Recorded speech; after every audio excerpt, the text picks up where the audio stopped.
Hello, welcome back. Thank you, as always, for tuning in here. We're going to talk today about love and fear, which are the two emotions. They're the only two emotions of which we're capable. So we'll say some more about that.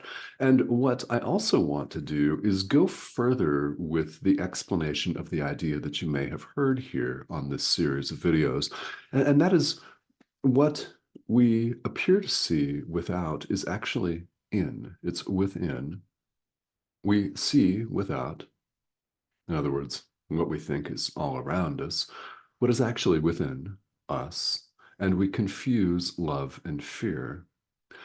You may have heard these ideas before, but we're going to spend some time today with a deeper explanation for how that actually appears to be and what's behind that, with the idea that armed or disarmed with this knowledge, you will be able to go deeper with both your understanding of the material and, much more importantly than that, far more importantly than that, your practice of this material.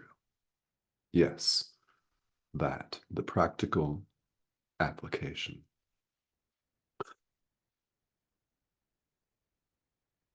There are just two emotions.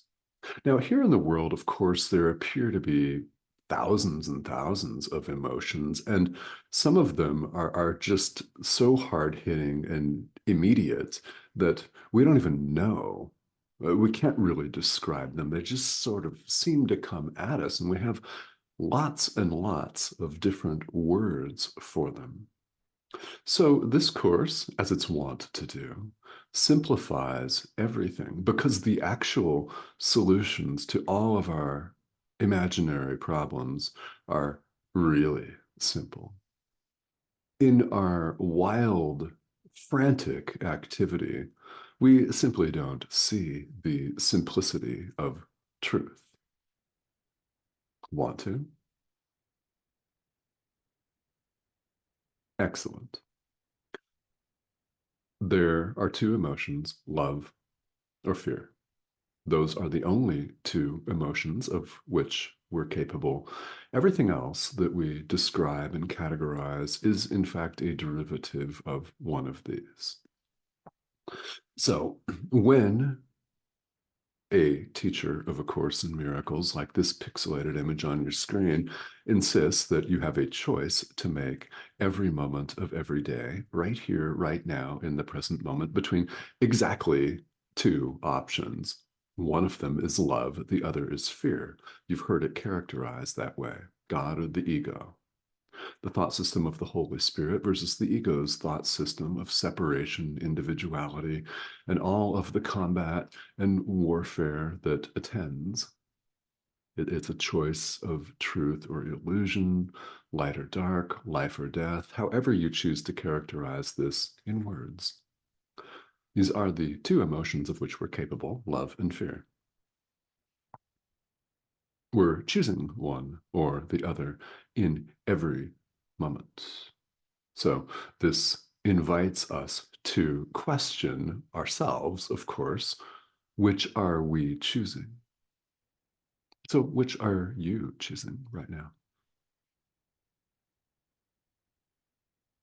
And of course, only you can honestly and truthfully assess and answer that. But you see where I'm going with this. Love is changeless. It is constant. It is changeless, never changes. It is offered by the eternal to the eternal. Let that sink in. It's offered by the eternal to the eternal. Hmm. If you've studied the course, if you've watched any of these videos, you'll have heard that before. If you're brand new, welcome. Love is constant, changeless. Fear and our supposed individual reality takes on many forms. The content of individual illusions differs. It varies greatly and widely, and we'll explain here in just a second why that is. You may have, if especially if you're familiar with Eastern philosophy, Buddhism, for example, you may have heard the terms that are bandied about of absolute and relative truth. So this is A Course in Miracles. Absolute truth is the reality of what is. That's truth. God is.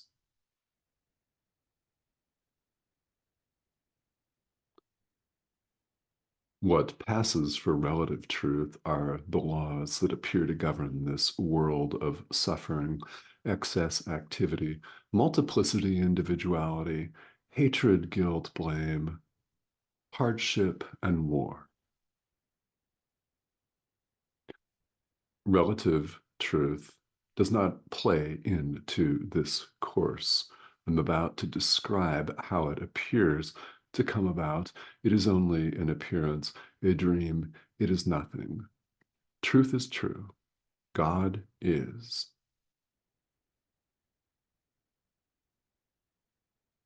All else is illusion.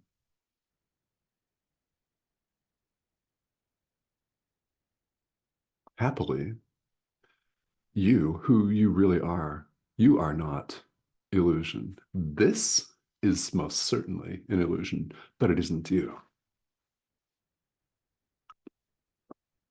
On some level, we all recognize this. It really is why we're drawn to this thing called spiritual practice into the first place. It's really, really a powerful thing. It sounds ultra simple, but in our world of excess activity, in our world of endless complication, which we heap upon ourselves needlessly, of course, we need some simplicity. So here you go.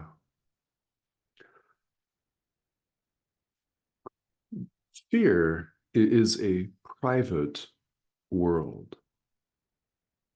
It's not shared, which is important to understand when we think of what people say is relative truth. It's not truth at all because it's not shared. Can't be true. Can't be. So fear is not shared. It's a private world. So each of us appears to exist in our own private universe, or if you want to call it, our own private hell, which some days might be really, really blissful, and you might have an insane amount of money or good physical health or something like that. But fear is a private world that is not shared. It actually cannot be shared. Anything private is illusion. This course famously states there are no private thoughts. Think you have private thoughts? Nah, there's only one mind. How can there be private thoughts?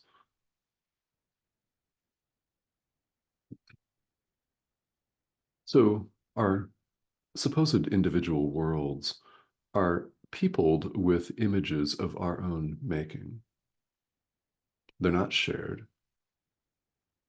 They're apparently unique to their own maker.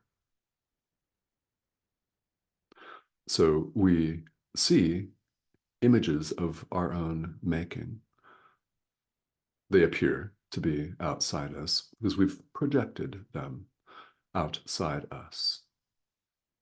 So this is what appears to be the world around us, which, even though we've gotten together and agreed that there are certain conventions or names for things like ocean, mountain, sky, ground, earth, things like that. I mean, just because we've agreed on some terminology does not mean that we're all looking at the same thing. We are not looking at the same thing because one person sees something, let's say a flower. One person may find a blooming flower beautiful. Another person may find it ugly. I mean, there are people that I'm sure appear to be 8 billion of us. There's somebody out there that thinks a blooming flower is hideous, right? My point is that one person sees things differently from another. And it appears that there's no end to this and there's no way out. Well, of course, we can set it aside. We made it, unmake it, set it aside. Yeah. And by the way, yes, oh, yes, you are that powerful. You are. So, what's going on is when we look out at all of this, we people are individual worlds with figures from our past. We're looking at the past. And we react to our brother based on an assessment of the past, what he may or may not have done to us in the past, we think is going to carry over to the future. So we skip the present moment obsessing about the past or worrying about the future, as we've seen in recent videos. Well, we skip over the present moment altogether. We see shadowy figures, illusory figures from our past that are illusions. They're not there. We made them up. These figures consist of our reactions to our brother. Fear, fear, hatred, judgment, blame. They consist of our reactions to our brother, but not his reactions or her reactions to us. We've been really selective in creating our own private universes. We don't include our brother's reaction to us, just ours to him. So we attempt to privatize it all.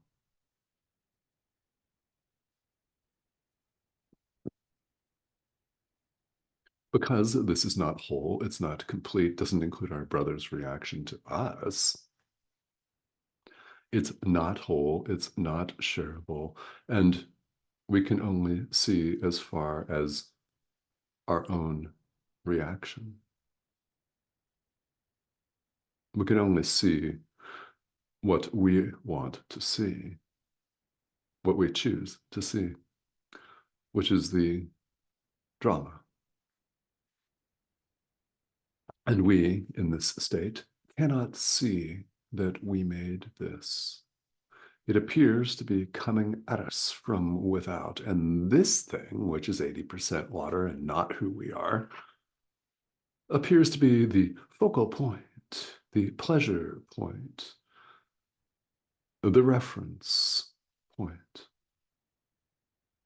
Well, give it over to the Holy Spirit for his purposes in healing the mind. Try that. And then try it again and again and again until it becomes a habit, a relaxing and loving and joyous, I might add, habit. So when we look out at our own reactions to our brother, we're actually communicating with what's not there. The past is gone. It's not the present. We would readily accept that, but of course we don't live that way. We don't live as though we accept that only the present is here. The past is gone. The future's not here. They don't exist. Past and future, non-existent. But we live our whole lives looking at images from our past, thinking that the future is going to be just like that and obsessing about it. We can't see that we made this. It's coming from us. The world is coming from you. It's not coming at you, it is coming from you. It's within you, not without.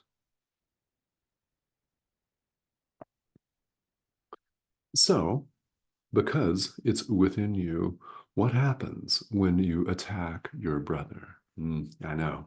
What happens when you lash out in blame, in condemnation, hatred, rage, and fear? I mean, dramatic emphasis is always good on the path, isn't it? Because we need this. We need this to highlight it in our minds. What happens when that happens? Well, because these figures are in your mind, you're attacking yourself.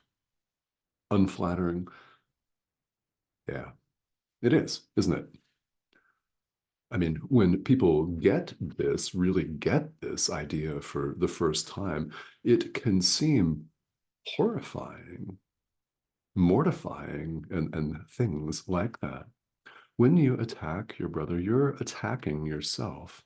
There is no separation of any kind, but this is how this all actually works. It's what's going on is you've made these figures that aren't who your brother really is. You're looking at the past. And when you lash out, you're lashing out at what is not there. It's all in your mind. You made it. So when you attack yourself. That's how that works. Now, when you forgive yourself. Ah, yeah. That's the way that works.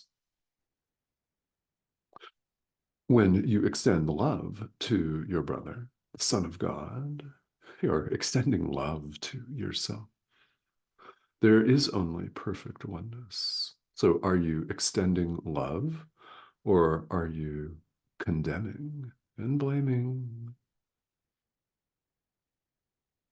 The Holy Spirit invites us to ask ourselves that and to bring this simple question to our awareness as often as we remember it.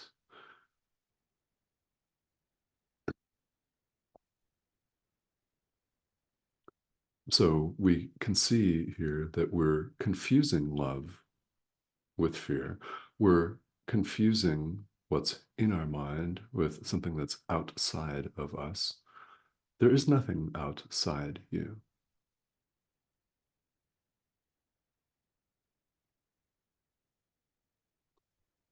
There is nothing outside you. This course is all about clarifying our perception. This is part of it. Accepting that there's nothing outside of us. Our supposedly individual worlds are peopled with images from the past to which we're reacting. So we don't want death, we don't want suffering, yet curiously enough, insanely enough, and unflatteringly enough, of course, we're unwilling to let condemnation go. If we were willing to fully let condemnation go, we indeed would not have any need for this conversation. In fact, there'd be no need for the internet at all. There'd be no need for YouTube or any other forum for disseminating the Holy Spirit to people. We'd all be awake in God, where we actually are. This is a dream. This is how the dream appears to operate. So let's wrap this conversation up just with the invitation here from our inner teacher to just give these ideas some thought. And as much as you find yourself able today to let condemnation go, forgive, release.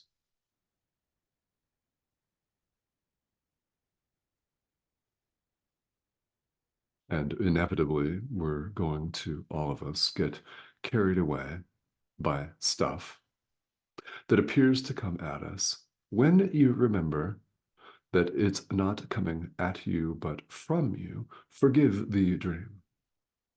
Try that. Try making a habit of that. Forgive the illusion. Remember, there are two emotions, love or fear. You know the one to choose that will help you set aside the dream, suffering. All right. So I thank you, as always, for tuning in and for joining me. And if you're newer to the course, or if you are not a course student and you're just checking this out, understand that even though we're going through the text of A Course in Miracles, and there are people that subscribe to this channel who have decades, I mean, 20, 30 more years studying the course, that is not necessary. These videos apply to each and every one of us. How is that? This is a self-study curriculum that we all undertake under the guidance of our inner teacher, the Holy Spirit, that part of our mind that will help us set aside our illusions. It, sees through all our illusions and will help lead us home, so to speak. I say that because, in truth, we've never left. Ideas leave not their source. You are the thought of God, an idea. Remember, we're not a physical body, even though that's what it looks like. Ideas leave not their source, capital S. Thoughts remain in the mind of the thinker. You are the thought of God. Where are you? Okay. You deserve nothing less than the simplicity of this course and what it not only says, but means. God is. Only God is. In other words, God is the only reality. Remember, ideas leave not their source. To the extent that questions arise, that's perfectly natural. After all, this is some seriously deep self-inquiry. And shouldn't it be? All spirituality involves this. So, I mean, plenty of people, you know them, perhaps you've done this yourself in the past, want to just kind of gloss over this and pay some of this lip service and not really go there with the actual day to day, moment to moment practice. In other words, the work that's involved. But eventually we will all do that. So perhaps if you're at a point where that is the day and you have questions about this subject matter, please feel welcome to leave them here. And please feel welcome to subscribe. In fact, I'd love to have you join us. If you have not subscribed, please go ahead and do that. This is the link right here. That's actually a subscription prompt. Let's go ahead and click that arrow and the invite to subscribe will pop up. Go ahead and do that. It's a growing international community, and you're here because you're interested in your own spirituality, which incidentally, your commitment to this, your dedication to your awakening, to your spiritual practice is the highest and best offering you can make anyone, anywhere, at any time. And there is no even remotely close second to that. So please join us. For those of you who are subscribed, I thank you for that. The bell icon on YouTube controls your notifications if you'd like to be notified every time a new video drops here, which happens to be several times per week.